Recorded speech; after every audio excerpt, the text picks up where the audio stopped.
नमस्कार. आयकू फॅशनमध्ये मी आज तुमच्यासमोर नेकलेस हारचं कलेक्शन दाखवणार आहे. हे बघा, अतिशय सुंदर पेंडंट आलेला आहे. त्याला मॅचिंग असे इयरिंग्स आहे. प्राइस असणार आहे 500 रुपये. 30 इंचमध्ये जाणार आहे. 30 इंचमध्ये असणार आहे. मायक्रो पॉलिशमध्ये आहे. 30 इंचमध्ये असणार आहे. चेनची डिझाइन बघून घ्या. अशी डिझाइन असणार आहे. खूप सिंपल आणि सिंपल डिझाइन आलेली आहे. खूप सुंदर आहे. ज्याला असं सिंपल असं घालायला आवडते त्यासाठी छानसा असा ऑप्शन आहे हे. प्राइस आहे 500 रुपये. Free shipping. 500 rupees free shipping. त्याला मॅचिंग अशी इयरिंग्स.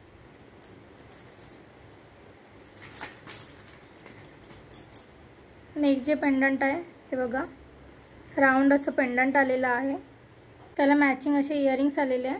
हे बघा, राउंड शेपमध्ये आहे. फ्लॉवर शेपमध्ये आहे.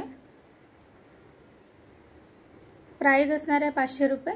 30 इंचमध्ये जाणार आहे. 30 इंचमध्ये असणार आहे. 30 इंचमध्ये असणार आहे.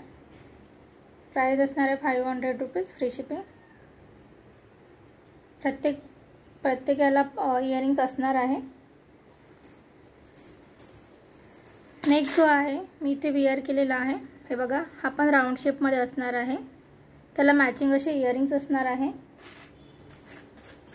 त्याला मॅचिंग असे सेम टाइपचे असे इयरिंग्स असणार आहे. प्राइस असणार आहे 500 रुपये फ्री शिपिंग. तुम्हाला यामध्ये पेंडंट ऑप्शन हवे असेल ते पण अवेलेबल होतील. 500 रुपीज फ्री शिपिंग. नेक्स्ट जो हार आहे दुर्वा हार आहे. हा बघा, सिंपल असा. यामध्ये पेंडंट नाही आहे. हा प्लेन आहे पूर्ण. हा बघा, 30 इंचमध्ये असणार आहे. प्राइस असणार आहे 300 रुपीज. प्राइस असणार आहे 300 रुपीज फ्री शिपिंग. 300 रुपये फ्री शिपिंग. या हारचा वियर केल्यावर असं लुक येणार आहे. सिंपल, ज्याला कोणाला सिंपल घालायला आवडते त्यासाठी एकदम बेस्ट ऑप्शन आहे. असं दिसणार याचं लुक. जर कोणाला माझं हे कलेक्शन जर आवडलं असेल तर माझ्या व्हिडिओला लाईक करा, चॅनलला सबस्क्राईब करा आणि भरपूर शेअर करा. थँक्यू.